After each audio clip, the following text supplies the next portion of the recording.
Greetings one and all you lovely fellow moon stompers out there. A very warm toasty welcome back to the channel. I'm Mrs. Moon Stomper. And I'm Mr. Moon Stomper. A warm toasty welcome. Toasty welcome. Oh, does sound very warm, doesn't it? Okay. Proper. I feel hungry now you mentioned toast. Okay. Not that I'm always hungry, you understand. So guys, I'm Mr. Moon Stomper. It's amazing to have you on board. Thank you so much for stopping by. If you're new to the channel, thank you so much for tuning in. If you can, hit the subscribe button, that would help us immensely. Oh, yeah. And to all our OGs, warm toasty welcome back. We certainly do appreciate it. You stay OGing as you are. Oh, absolutely. Can't beat a good OG. Sounds a bit like orgy, doesn't it? Yeah, okay, fair enough. You know. Really, No, it doesn't actually. No, until I said it. Sorry, I do apologise. Lowering the lowering the tone of the programme once again. Sorry about that. Yeah. Okay. It's all right. So, no problem. Mrs. Moon Stomper, Yes. what's been on your rotation this week? I've been keeping the faith still. More Northern Keeping Soul? the faith, yes. The likes of Mickey Lee, Billy Davis, Wigan's Chosen Few, Footsie, yeah. Love that tune. Fair enough. Yes. Bit of Northern Soul. I know. Okay. Oh, Cleanse my soul. Oh, why not? So, what's your LP of the week then, Mrs. M? The Pretenders, the lovely Chrissy Hine we've mentioned. Oh, wow. You know, most of our videos, yes.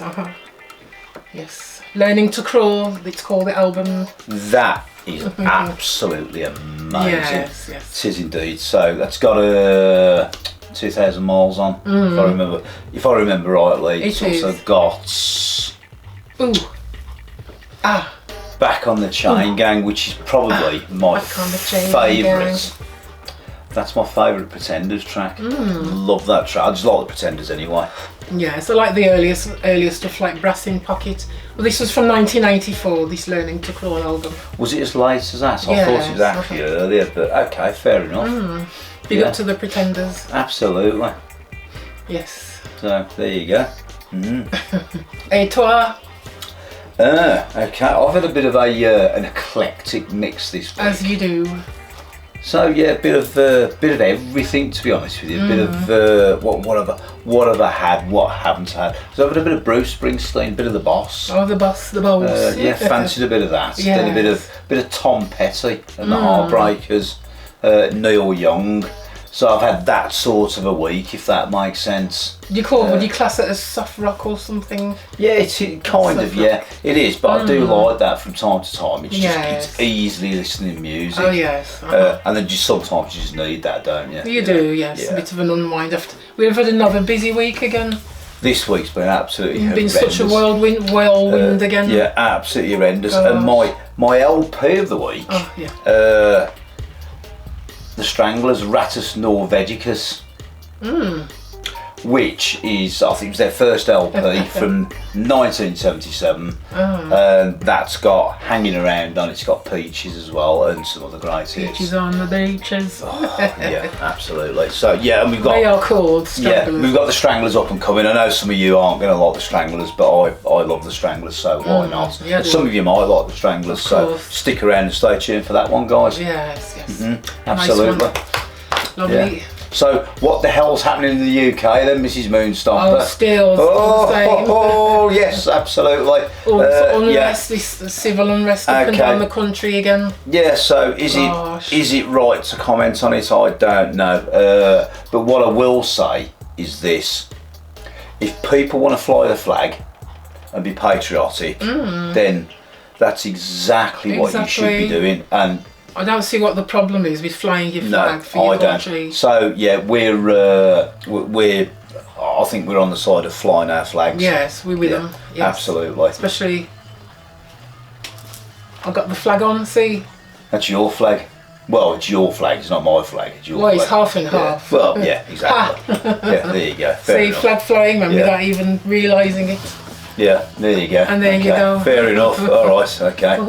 Yeah, kind of walked into that one. So this week's episode, right now, this is a little bit different because up until, apart from the couple of sort of AI sort of things we've done recently, standalone, but those were because we were taking a break.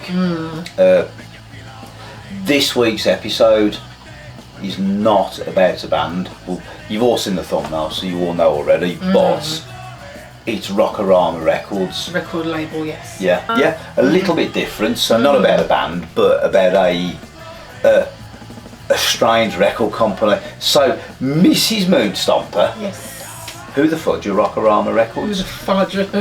Yeah, it's a Cologne-based German independent record label. Formed between 1980 and 1984. Yeah, run by, right, I can never pronounce his name properly, Herbert Eagold. I think it's Eagle.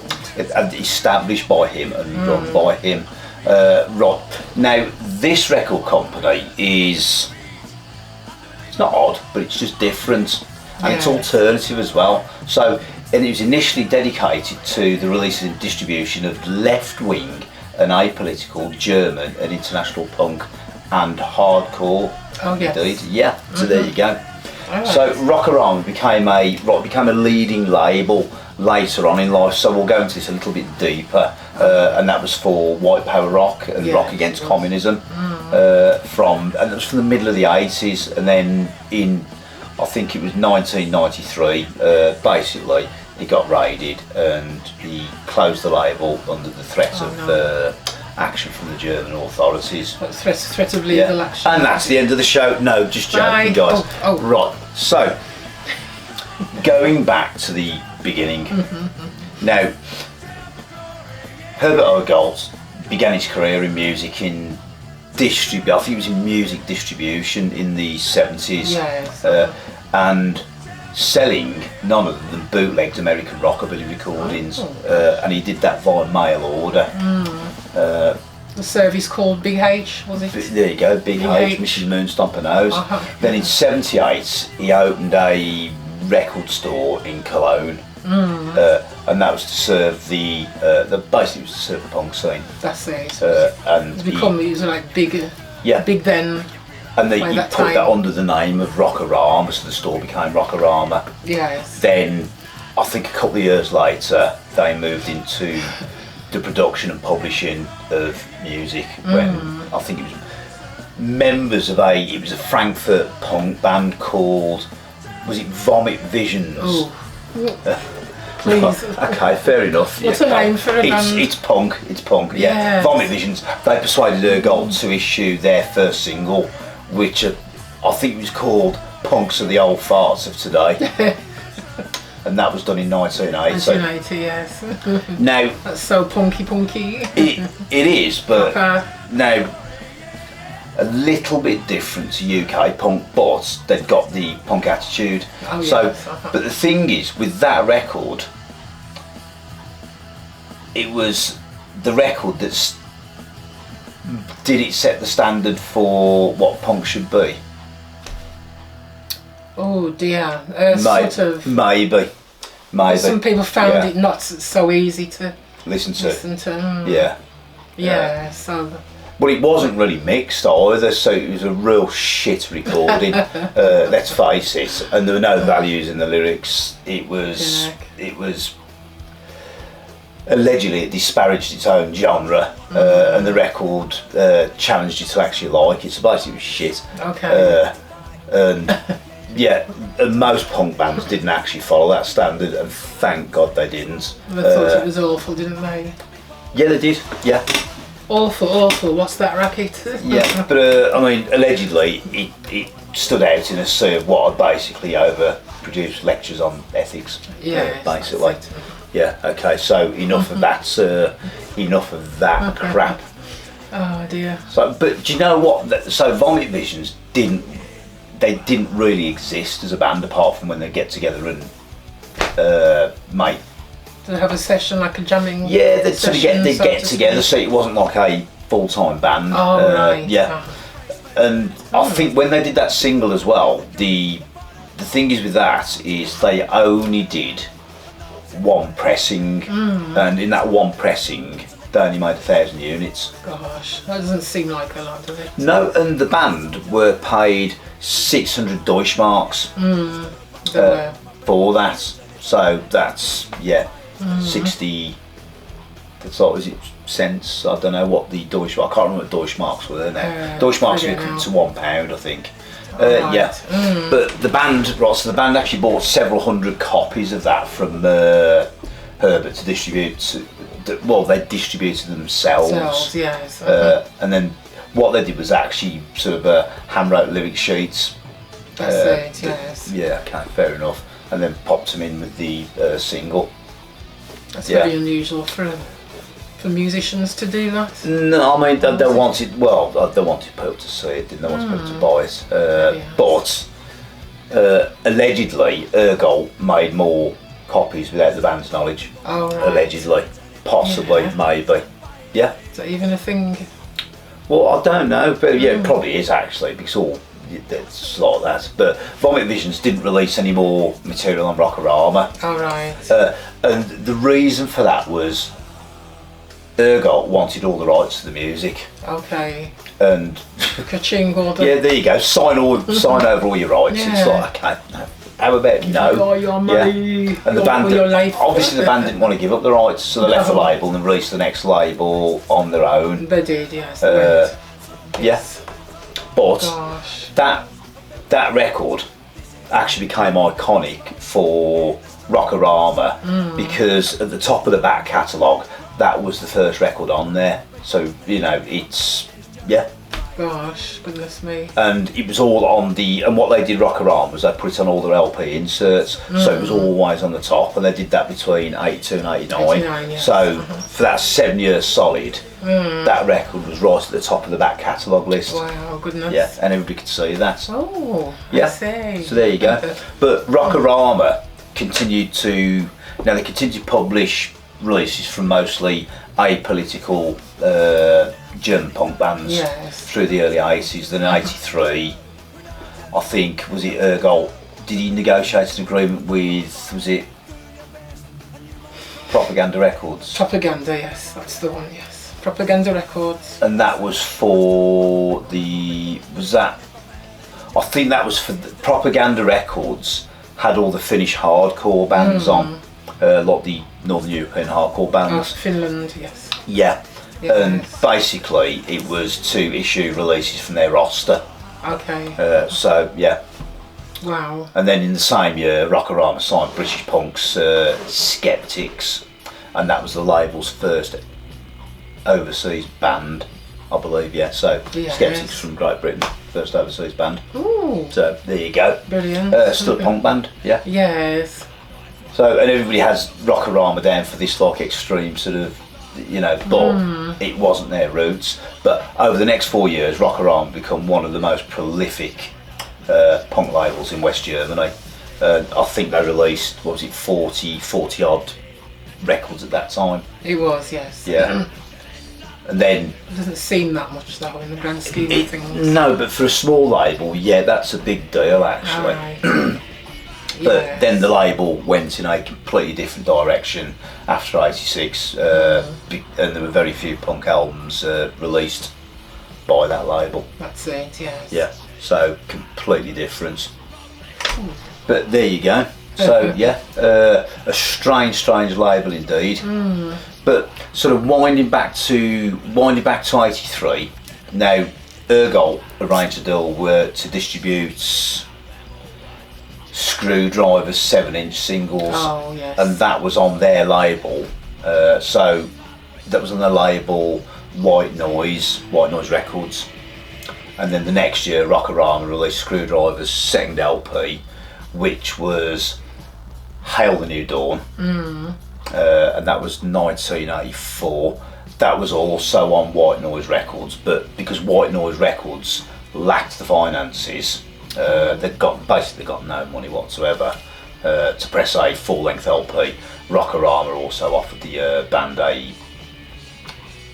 what's the word I'm looking for, a more extensive distribution than White Noise Records. So, and would you be stupid not to take it?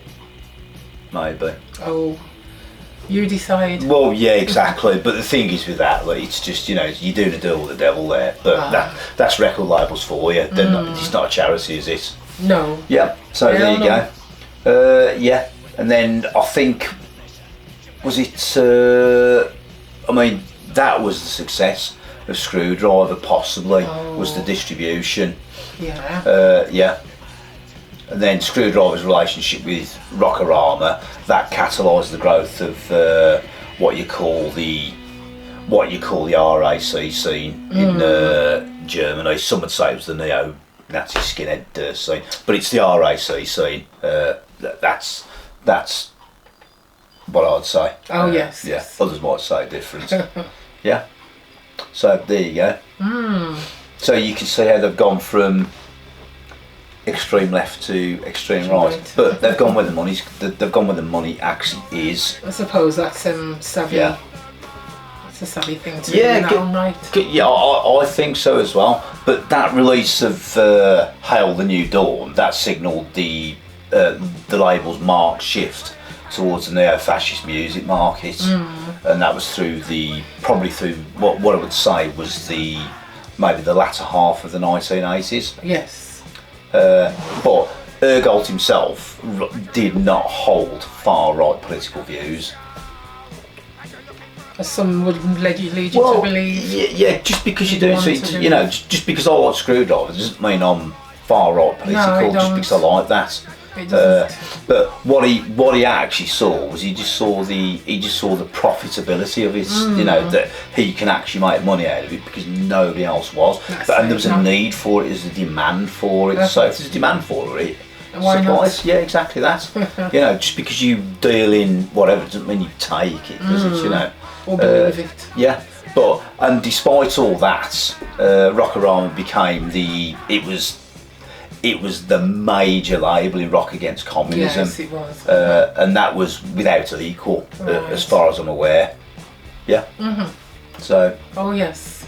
The leading distribution, the leading distributor, and the leading producer of RAC material. Yep. Yes. So yeah, weird and wonderful. So I think what we should do is let's take a quick break. When we come back, we'll finish off because this one's a bit short and sweet, guys. Yes. But there you go. So back in a few.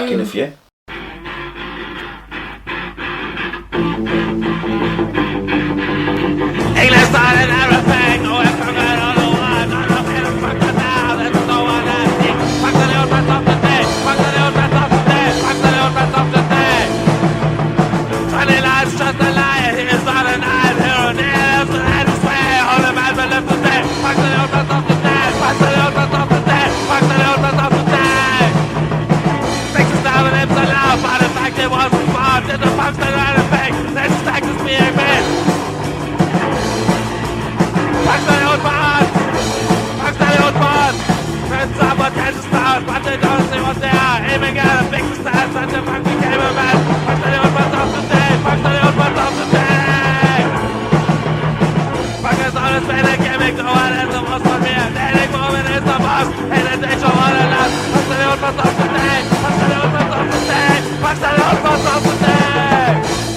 You don't like the final man, those who don't just follow trends, we ain't normal, we are mad. Fuck the name is for the track. Fuck the old part. Fade away with us.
Welcome back, everybody. I hope that was all right for you.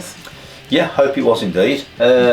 Interesting, I think. Well, Very interesting. but if you know the story already, then perhaps not interesting. But a lot of people don't know the story. No, They that's don't not. actually know the roots of that company. But yeah, I found it. It's a bit of an eye opener. Yes. I mean, when I first heard about Rock-O-Rama, I just thought that it was made for that music and that music only. Oh, And it's yes. only when you dig back into it you go, okay, fair enough, I didn't know that. It's like lots of other people would say the same. Yeah, absolutely. What they The world's turning. Things are turning and things are happening. Yes, of And course. you know, whether that's those things that happen in everyday life, whether that's a driver for that. Right. However, it's not an excuse. Oh gosh. But each their Nah. own. Yeah, each their own, and we're completely apolitical anyway. So You heard it here first. yeah, we said yeah, absolutely. Rock-O-Rama's pivots towards white power music attracted attention from both left-wing and right-wing, from both left-wing activists and the German authorities. Okay. And in '86, Ergols closed the shop. And that was Was it gone for good? It closed for good, or was it just a temporary No, thing? he closed it because it was right. following. It was basically you got demonstrators outside there, As you do. organised by left-wing groups and the Office for Protection of the. I think it was the Office. Is it something like, have they got Constitution. something? The Office for Protection of the Constitution. Yes. Wow. Yeah. Okay. Fair enough. They began to they investigated the label around this time. Yeah. Yeah. Okay. Fair enough. And then the To early. find out.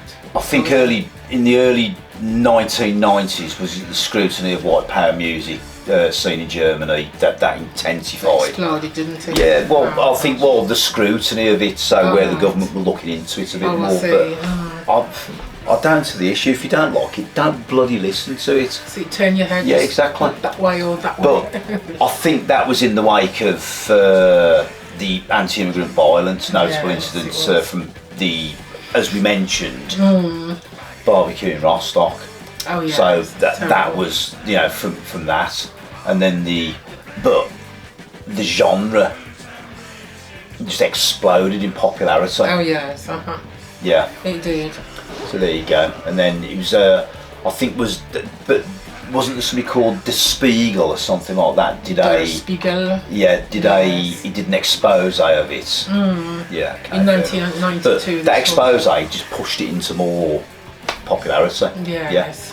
And it, well, yeah, but then what they did was increase the German authorities' interest in the scene, and then in February 1993, the police raided Rock-O-Rama's offices in Brühl, and that was to sort of confiscate evidence, wasn't it? Yes, it was. Yes. For a prosecution, which confiscated approximately. Way over 30,000 CDs, was it? Yeah, cassette tapes and records. Tapes, yes. And then Ergol Gosh, what's closed it the called? label in '94. On the basis that he didn't want any further legal action. And no more involvement. Is that enough? Yeah, okay. Because of that last raid. Yeah, the bloke's making a living, isn't he? He's Yes. making a living, however, bad you think that living is. But but then he died in 2005 at the dear. age of 50, the young age of 56. Still no age. But what he did was the Rock-O-Rama back catalogue still exists to this day. And he still possesses the rights to it, even though he's gone. I think I don't know if he does anymore, but the label was purchased by new owners in 2007, Yeah. and they've kept it operating to this day. Yeah, it's still going. But what they're doing is they're churning out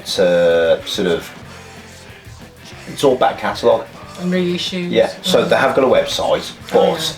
they don't sell to EU countries. Okay. So if you're outside the EU, you can buy what they've got outside the EU, but you can't buy it within the EU. No. As far as I'm aware. Correct me if I'm wrong in the comments below. Strange. Strange, but yeah, okay, fair enough. I get it. It's just But there's reasons. anybody who's threatened by anything and they feel threatened, then they you know, they just close it down, don't they? Yes. But Ergot was known for his basically mercenary business practices throughout the label's period of operation. That's the sort of long and short of it. And he developed a reputation for short-changing musicians. He recorded with Rock-O-Rama, allegedly. Yeah. Yeah. Yeah. So, and apparently it was true in the label sort of reorientation towards the white power music as well, with frequent complaints of unfavourable contracts, poor production and interference with cover art.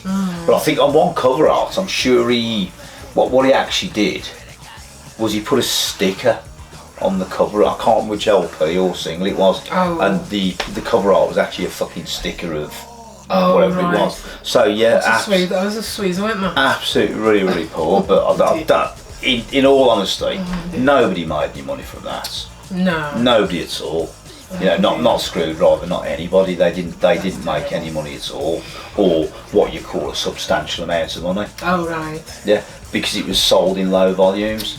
But yeah, not enough to live on. Yeah, but the website's still there today, and you can still, looking at it, you can still get all the back catalogue, except you can't. Oh, in those countries now. In the UK, no, not at all. Oh, you can with some, but not all. But if you put those on eBay or other platforms, they're likely to be removed. Yes. And Discogs and other platforms, they're just like, no, not selling those on there. So yeah, banned. But there you go. Banned, silenced, whatever you want to call it. That's it. Yeah. Vanished.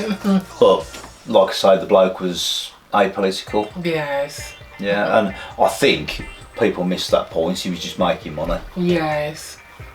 And like you said at the beginning, just because you're involved in something, that doesn't mean you are actually or desire that thing. Yeah, just because I sell motorbikes, not that I do, but if I did, if you did, doesn't mean I ride one. No, it doesn't at all. It's just, you know, that's just somebody's job. Just because I sell motor cars doesn't mean that I drive a motor car. Yeah, exactly. Yeah, so I get what you mean. Yeah, exactly that. It's just a job. It's just a way of making money. Of course. Although, you know, some might take a dim view on it. Others might not, but what I'd say on this channel, what we do is we keep an open mind. Yeah, we do, and we stand firmly on the fence, sit firmly on the fence if you like. Oh, there goes another sport. Yeah, and some people don't like that, do they? No, it's their tough look. Yeah, exactly. Really. But you know, that's the way we are, and it's got to be as neutral as possible for everyone. But in a nutshell, that is the story of Rock-O-Rama Records. Rock-O-Rama. Rock-O-Rama. Yeah. So there you go. Have you got anything else? Yeah, I went into the kitchen the other day and I saw a salmon in a tuxedo. And I goes to open the fridge and he goes like, hey, don't go in there. The salad's dressing.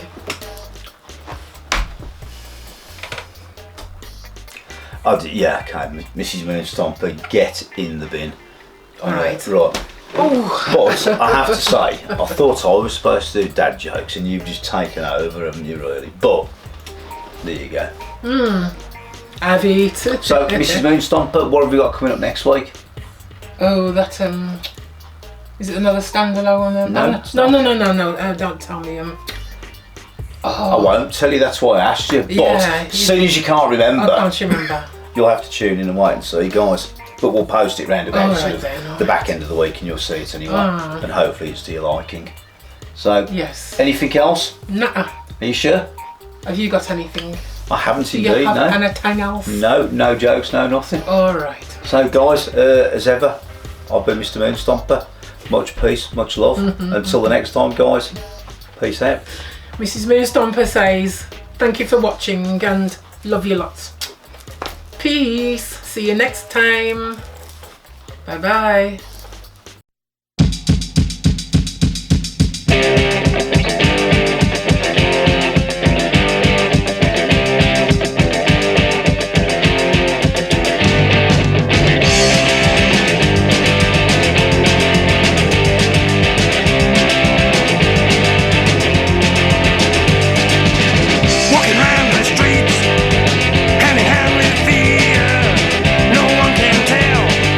What is round the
face.